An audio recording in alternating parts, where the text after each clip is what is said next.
Now the word of the Lord came to me, saying, Before I formed you in the womb, I knew you, and before you were born, I consecrated you. I appointed you a prophet to the nations.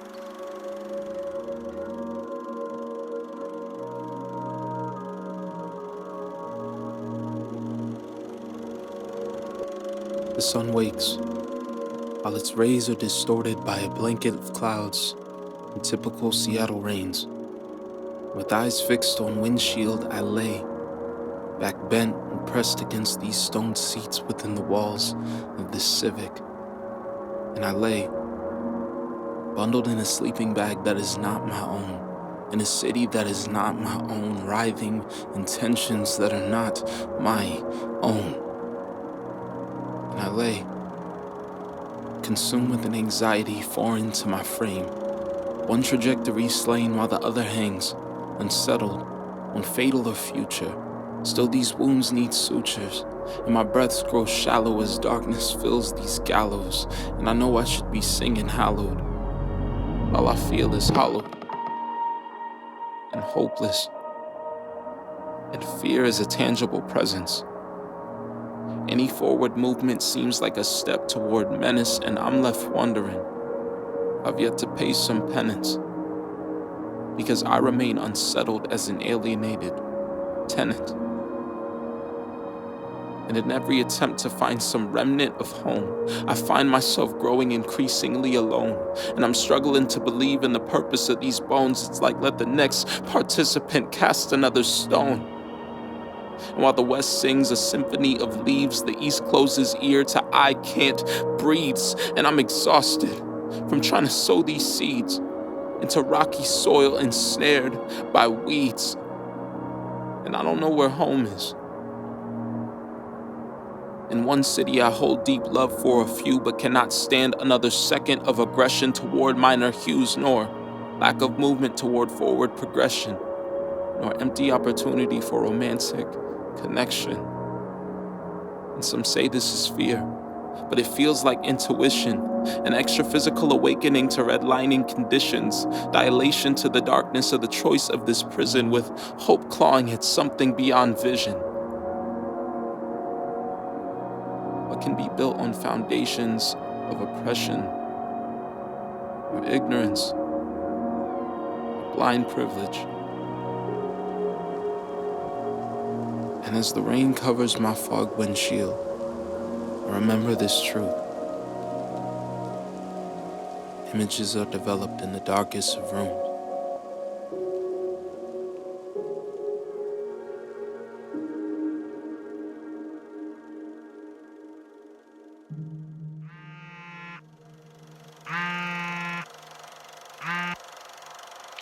Hey Trev, it's Mom. I know things didn't work out for you the way you wanted them to work out, but just know, God has a plan for you. I loose angels to be encamped about you to keep you and protect you in Jesus' name. Call me later before you leave. Love you. Bye. Pulling into these streets, passing familiar landmarks and buildings. The sky shifts to golden hues as I realize that I have no place to go. A place I once thought home has deemed me a foreigner, an outsider, a vagabond, alone. They say home is where the heart is, but I must be heartless because I don't know where that is anymore. It's September, and I just turned 23, and I feel trapped within some kind of crooked dream. What an all-star year this is shaping up to be. And I remain cynical of what will come to be. What? A life. After a month on many roads, I thought I prepared for rejection, but it's been ripping me to stone. And the place where my heart was is fighting hardness that has grown, as even my ace feels like an enemy to these bones. It's like I'm trapped. And the walls surrounding me feel like a prison that I own, and I don't get it. Don't get me wrong. I'm not ungrateful nor unfaithful. I know God is guide, but this season has been painful. And there's still so much to be known as I continue to beg the question, where is home?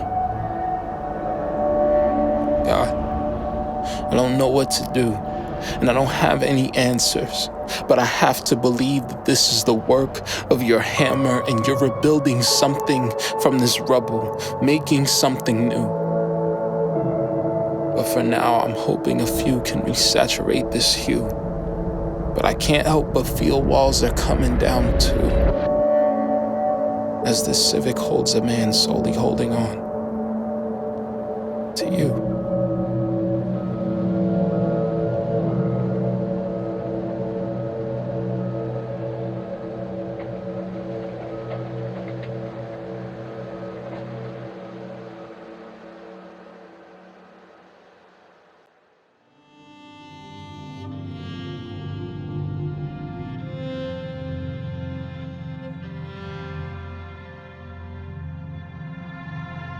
Of all the things I feared, this was never near.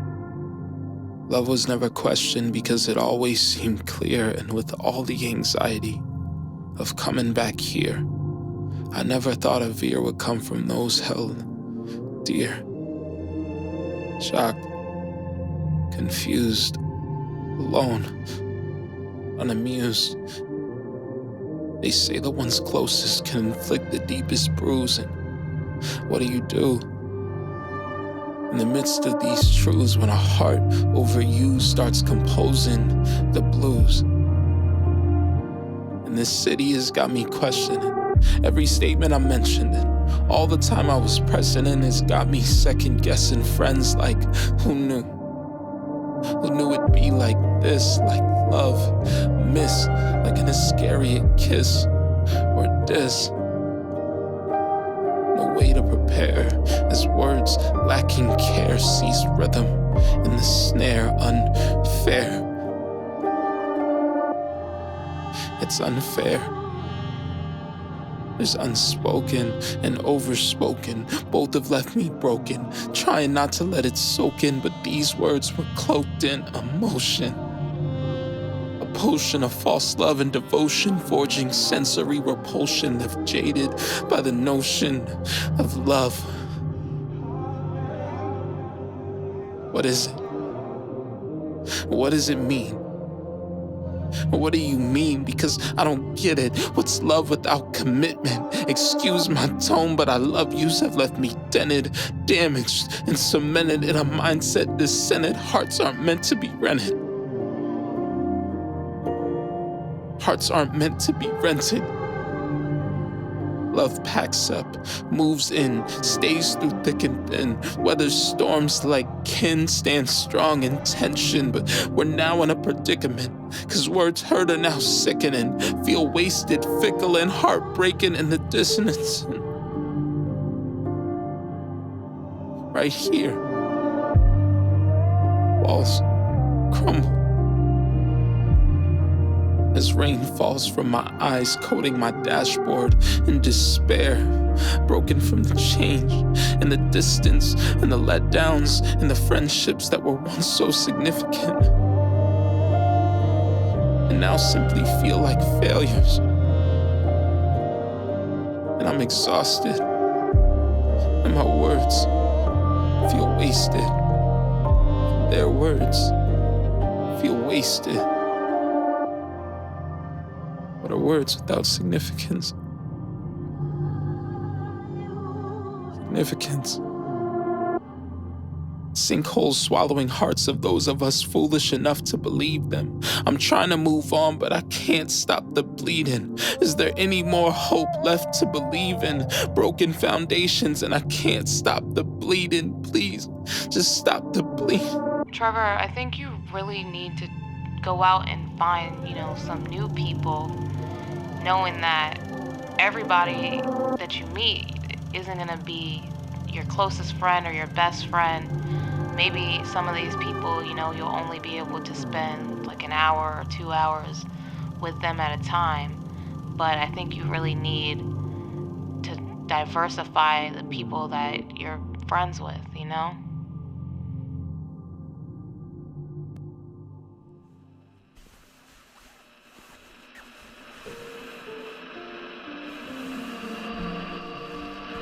White noise blares from the alarm clock on my nightstand.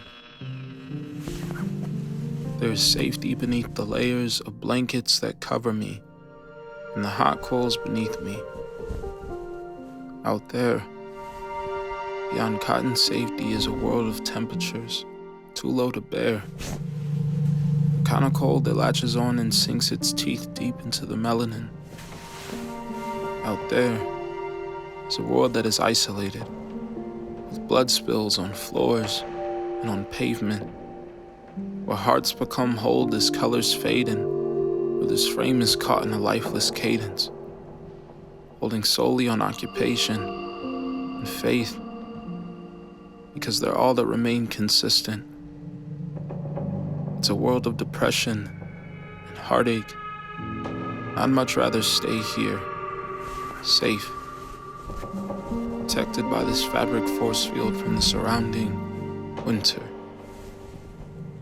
These days have been a burden. These empty rooms howl, crack, and mock my lonely heart. And companionship has been limited to one, and the wounds they've produced make even that burdensome. And this cold hell feels like it's only just begun. The truth of this matter, this pain, and its sums.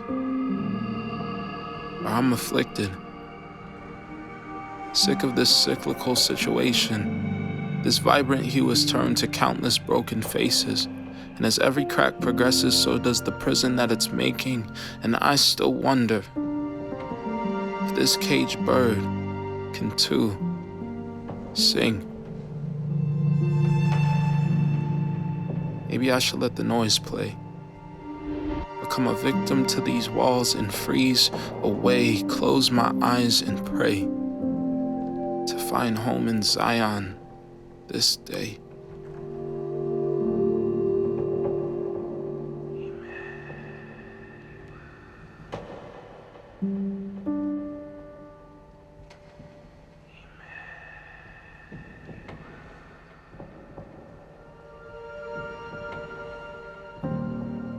You will make it good. You will make it good. You looked into the chaos and spoke, never ran from nor erased it. You faced it head on with hollowed palms, slain as you began to reach into our wrongs. I know you're in the business of redemption, so in the midst of this tension I will trust, because you make all things new. And if I can believe anything, it's that you've woven me to you in your newness, contagious. Your healing turns the pages and works the words of broken chapters into stories for the ages. You never said that it would be painless, but you will make it good. So I will rise and take my cue from you. Reach into the chaos and build something new. Author a rising action in the falls that have ensued, and look to coming pages as you make these hells untrue. This room is still frigid, and the heartache still reigns, but I can either drown in the rain or fight through this pain. So, to hell with false comfort.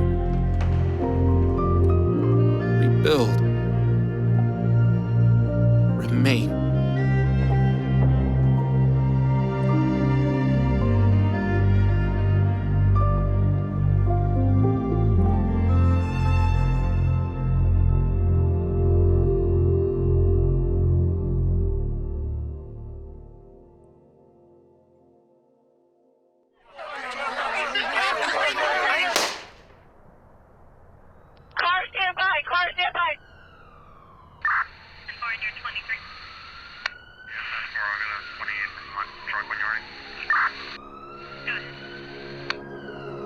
Those within that outcast 10% of the American people who someday will strike back at their oppressors.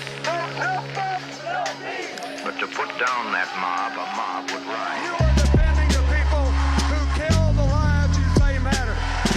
Tell the truth. Who will put down that mob? White people must yield to the common people, and that they should not therefore be permitted to marry, so it might pollute the white race. Somebody that did this did not understand my heart for this community.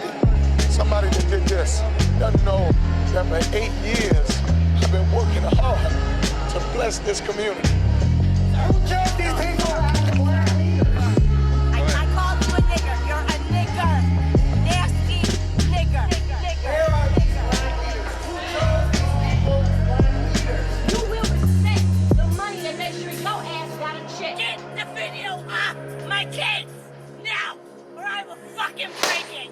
Our fathers and mothers are killed, and we can't even see them anymore. That's right. It's a shame that we have to go to that graveyard. But this has only given me a sense of resilience that we're going to rebuild again. Bigger and better. And we're going to come back stronger. Coming back.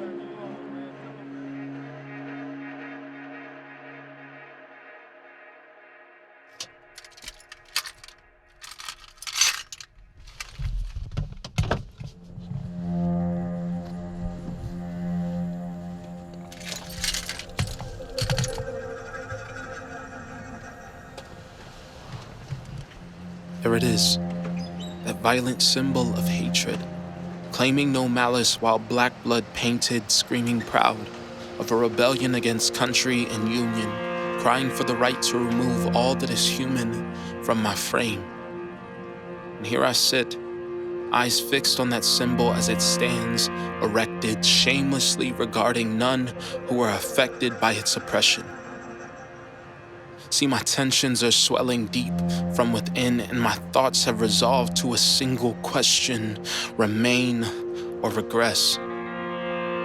Who knew a parking lot could create this strain? Push onward toward progress or let oppression remain? Build something anew or be torn down again? With a frame filled with anxiety, I stepped out, moving forward on my ruby bridges, intent on onward despite the problem we all live with, step by step toward progress, but truthfully, if honest, I'm terrified. In passing the truck bed, I can feel this presence as I cross the Mason-Dixon onward toward entrance. And with each step grows all that is eminent as my gaze breaks onward toward ominous eminence. And I see them, taillights, red like satanic depictions. As my heart rate rockets at the sight of this vision, like Kunta, I'm running towards safe havens as this body prophesies like my name is Nathan, despite nothing being clear and nothing promised. Feet run toward progress with the heart of a prophet. And as my gaze returns forward, a voice intervenes. A mouthful of aggression and oppression screams. And in this moment, I wonder what audacity leads to the projection of authority over someone who's free.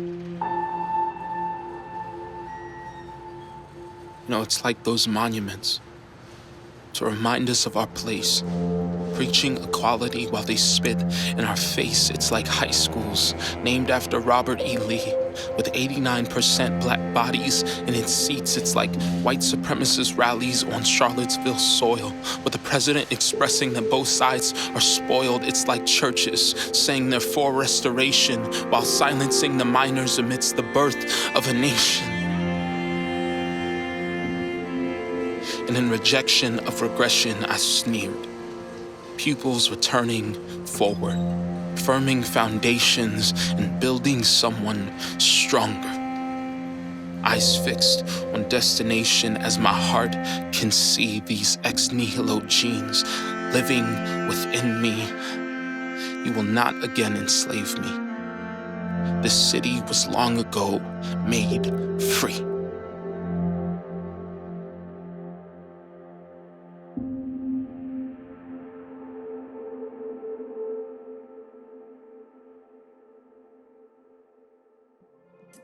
As morning breaks through the darkness, I sit, wide awake, an alarm unneeded as the shockwave of my heart rate acted in its place.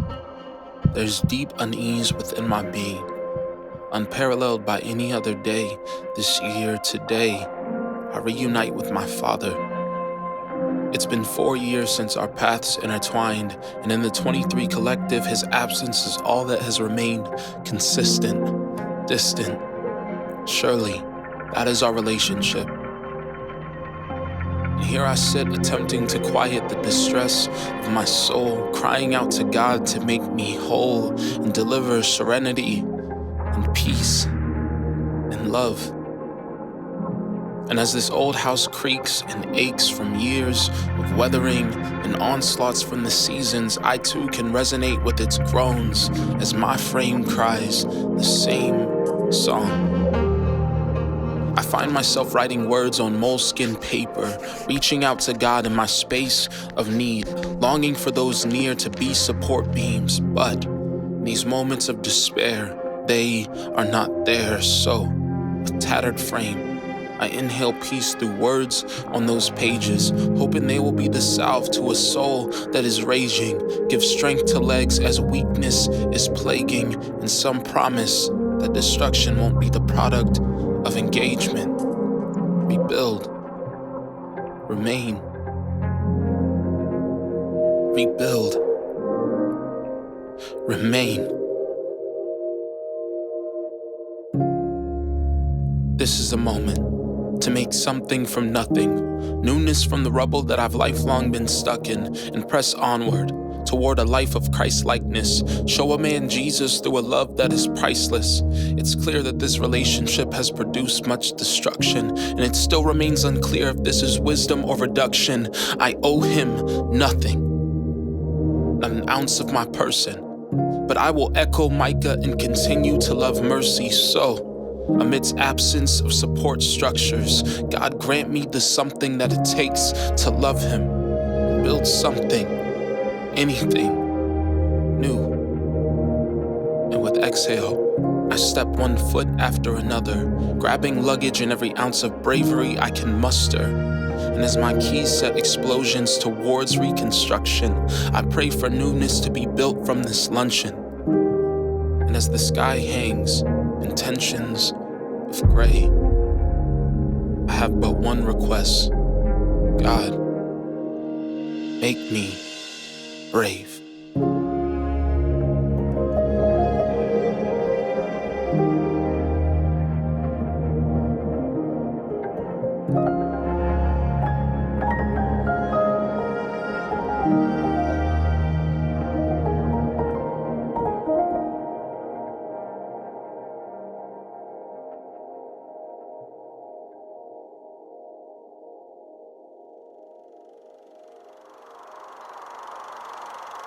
Hey Trev, it's Mom. Just calling to check on you. Talk to you later. Bye.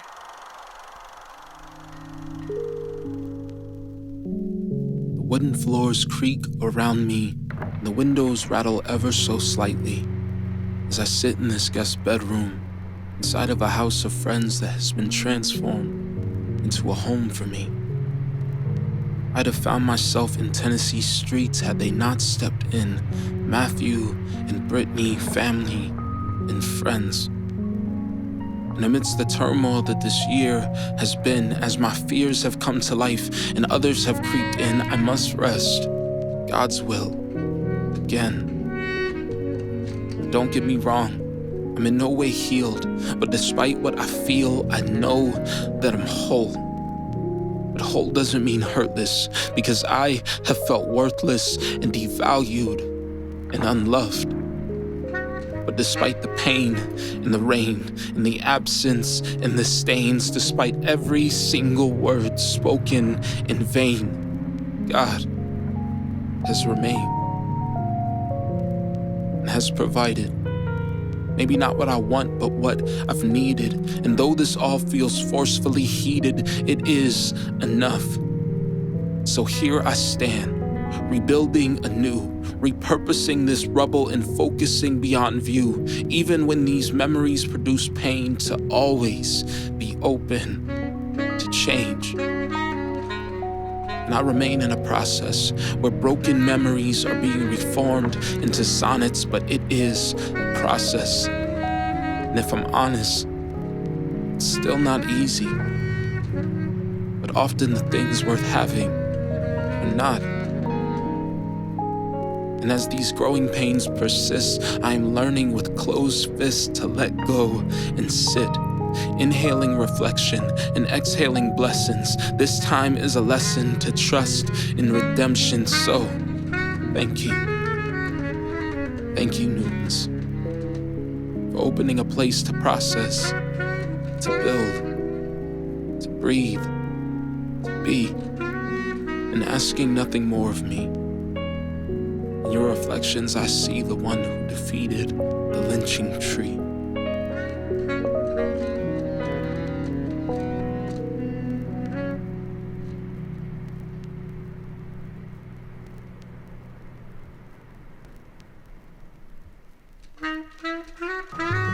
I'd suggest too is surrounding yourself with people that love you and encourage you.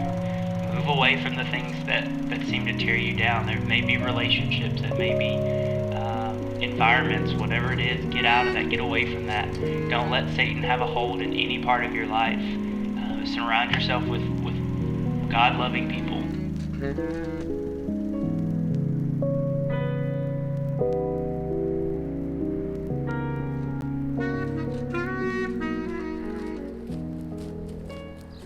It's a day lacking surety, taking chance and opportunity to step outside of old plans into something that's new to me and follow God's direction into seminary study. Hoping my eyes will be opened by this direction that seems muddy. And as I sit within 573, I wonder what newness this place will bring to me. Will this bring life or harm? Bear fruit or weeds? Will this freshen my scars or provide what I need? Is this the direction of destiny or choice made desperately? All this ambiguity has really left me questioning. See, these months filled with questions, a year filled with tensions. Despite former apprehension, I'm trusting in this direction, this meaningful future, changing lives through truth, but only time will tell if this will sprout from me new buds. Even if this journey doesn't bring roses, I know that from within an anthology composes, and in chaos, triumph, life will flow, and I will continue building. This, I know.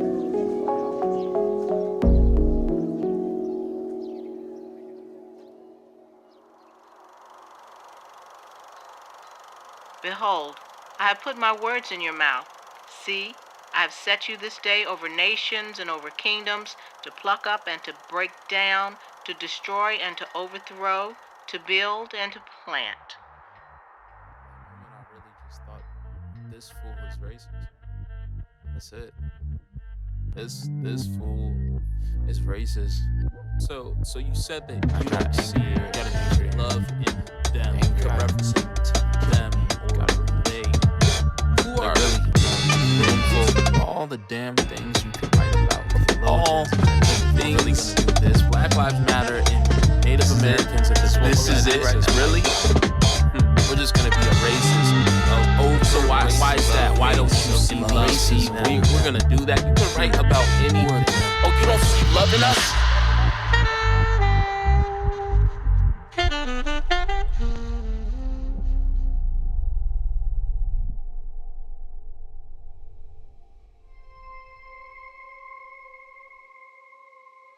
The serpent's sounds have slithered up from his lungs, vibrated his vocal cords, and emanate throughout this classroom.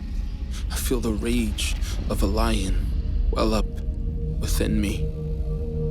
3 minutes of presented privilege have stopped time, imprisoning my mouth in silence as my mind screams from the rooftops, aiming to give unmerited respect while my ancestors lay chained and slain again. My hands shake in ferocity, preparing notes to reduce his empire to rubble, but they remain unsteady on keys, so I've taken to the memoir of my hands. Hands built on the foundation of the scars and toils and blood of my ancestors, the revolutionaries, the enslaved, the free. I will not stay silent, family. Waiting. Lacking patience, my frame shakes, aiming to unleash an onslaught of revealing questioning, rendering his cloaked racist jargon exposed for this classroom of theologians and ministers to see. and to stand against. So I wait. And at the opportunity to speak, I leap into the skin of Huey and Medgar, Malcolm and Martin, Asada and Angela, Rosa and Fred, and pierce this darkness that we are enshrouded in, questioning, who are they? And as he responds with answers of those akin to Black Lives' bodies and Native American activists, at the act of this, I sit unamused and unsurprised. The cataracts that cover his eyes are as clear to me as Aryan pride. And as my soul cries, I lay down a series of questions, laying cracks into the castle of supremacy that his heart and mind dwell in. This is spiritual warfare. Quenching demonic darts with words of life, slaying his Caucasian Christ and speaking truth tonight. And as his arguments lay baseless as the supremacy that he perpetuates, I step back, enraged and in pain, but in full hope that my classmates will speak into the void and send his palace crashing into the sand that it's built upon. And I wait. And I wait. And wait. In silence. And with each second, the silence grows. Like 1,000 daggers, my flesh is torn open, breaking apart my chest cavity, lacerating my heart, and spilling the life within me into the floor. And I don't know what's hurting more, the audacity of this man to speak these hate-filled words, cloaked in Antichrist apparel in the presence of pastors, or the violent silence that's shredding my body into fragments as our colored Christ is hanged again upon that tree, noosed in supremacy and privilege. Please speak. Please speak. And in a moment, the suffocation ends as two friends, Zach, then Ben, question him in any base he has tried to equate with Christocentric mandates. No, your base is in nothing but hate. But that moment is soon ended as another student, in an effort to take the supremacist mind state and make it palatable, morphed his words into something to intake as transformational. And brokenhearted, I sit, writhing in pain, as many take and eat, take and drink of this spoiled communion, forging a Christ robed in red, white, and blue, tying up the noose and hanging the posterity of truth. And with blinded eyes, one mouth opens wide, speaking death and lies, saying, thank you. Thank you for your opposing views, because they brought needed hues into this homogeneous classroom, so thank you. And with that dagger to my heart, from a supposed ally who often spoke of equality into patriarchal eyes, again, my soul cries for justice and solidarity. And it's met with asphyxiating silence.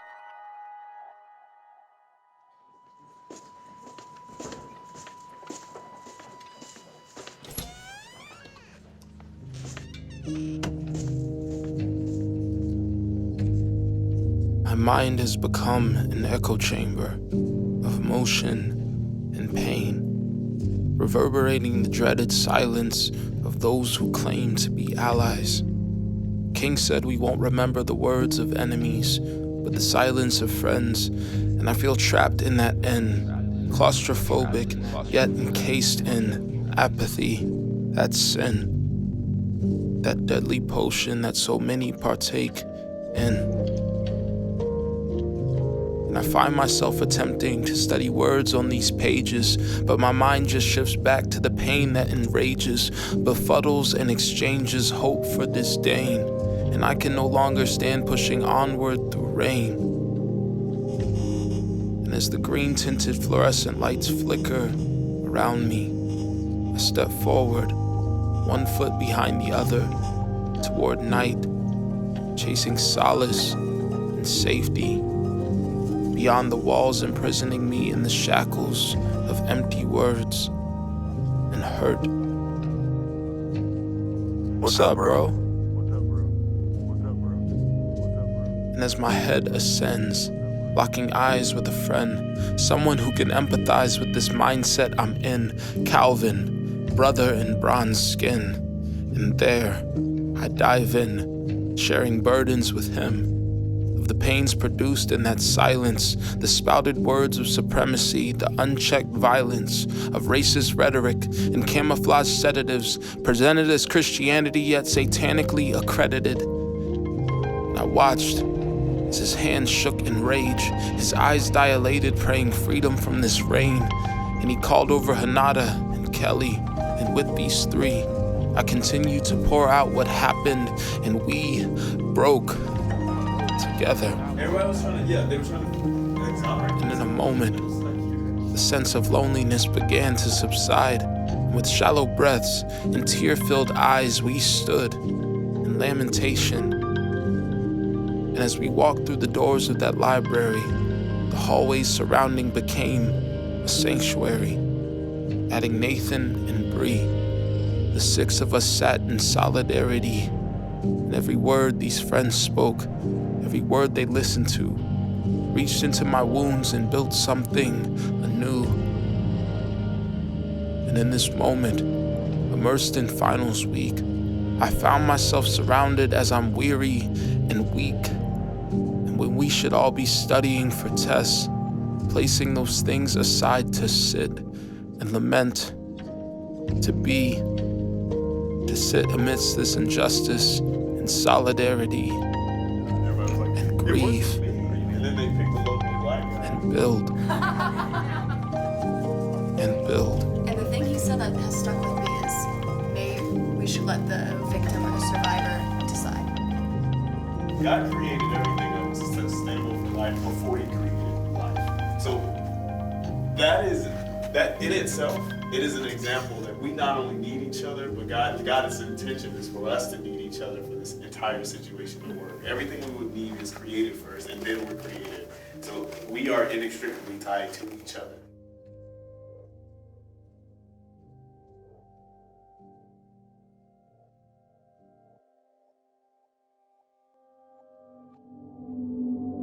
In me and with me, my name says it simply. God broke through the barriers between moving in the direction of an institution that has broken resolutions that I formed as a youth that kept others from pursuing this God that they struggle with history that keeps bubbling, and science that sits at odds with conclusions I kept shoveling away from my viewpoints, calling them mute points, making barriers to good news every time I disjoint. Faith from consciousness, robbing folks from God-given, analytical mindsets that don't receive without vision of substantial proof, refusing to stand aloof to contradicting aspects of a text deemed immune, to errors of a history, counting it as mystery, but neglecting contradictions, refusing any inquiry. I've learned it ain't about victory, maybe we just need conversation. Cause for real, who killed Goliath? Elhanan or David? Maybe it really ain't as plain as we make it out to be. But ask yourself, is your savior Pages or the one hanged on a tree?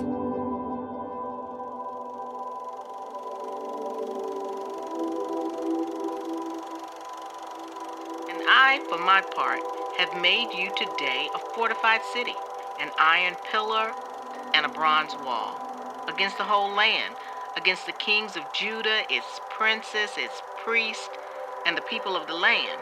They will fight against you, but they will not prevail against you. For I am with you, says the Lord, to deliver you. I'm proud of you, Trev. I love you. Call me later. Bye.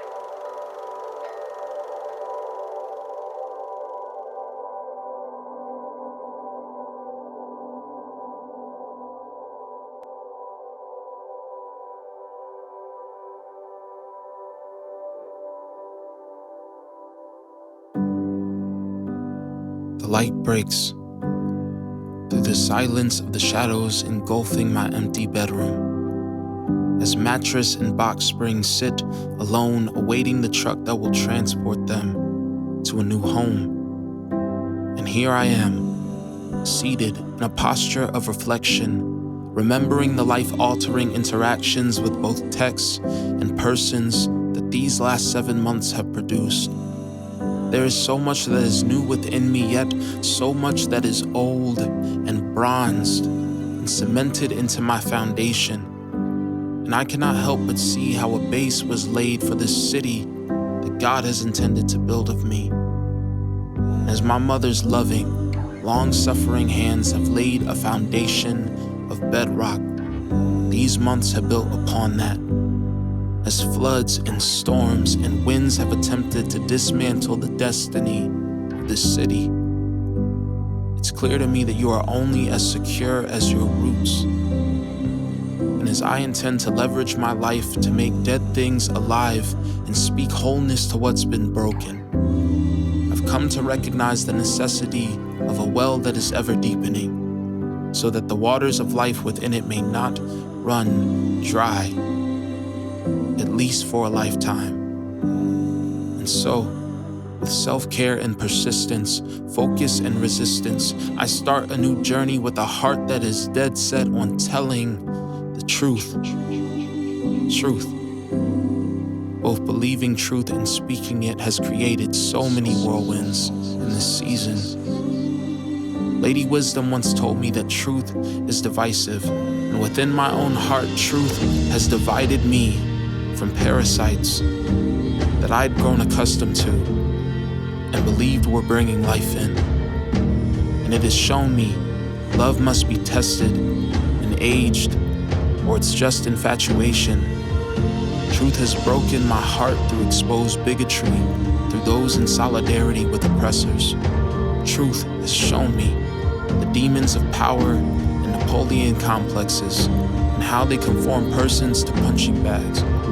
Truth has shown me that forgiveness does not always mean restoration, and restoration is not a momentary instance, but a process. Truth has shown me that there are some who don't share my physical characteristics, but will stand by me, united, and take every beating that I do. Truth has shown me that you cannot heal without acknowledgement of the locations of your wounds. And truth has shown me that as I was crumbling into shards of broken glass, that I could take fragments and create a mirror of reflection of perfect personhood. So, as this journey begins, it will be consecrated in truth, that no matter what opposition approaches or grisly-esque threat stands tall in intimidation, I will not waver, and I will not be silent. And with firm foundation, this city will be built as a refuge for the oppressed and as a sending place for prophets. And as the return to this city fades like shadows in the night, I see the dark rooms bring likenesses to life, and I am being refined and developed, and I will speak truth. Will speak.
Bring likenesses to life. I will speak truth. I see the dark rooms bring likenesses to life. I will speak truth. I got past shame, but you tell me to keep going like my last name. So I'ma get up, I'ma rely on you. Can't even see what I'm trying to do. I'ma try to make something out of this life. I'ma try to make something out of this strife. So give me a hand, hold on yours. God, please, just open the doors. I see the dark rooms bring likenesses to life. I will speak truth. I see the dark rooms bring likenesses to life. I will speak truth. Open me up to what's to come. Even when I feel like there's none, there's no hope that I can see sometimes. I'ma give everything to you. Even these slant rhymes, I know it can't time.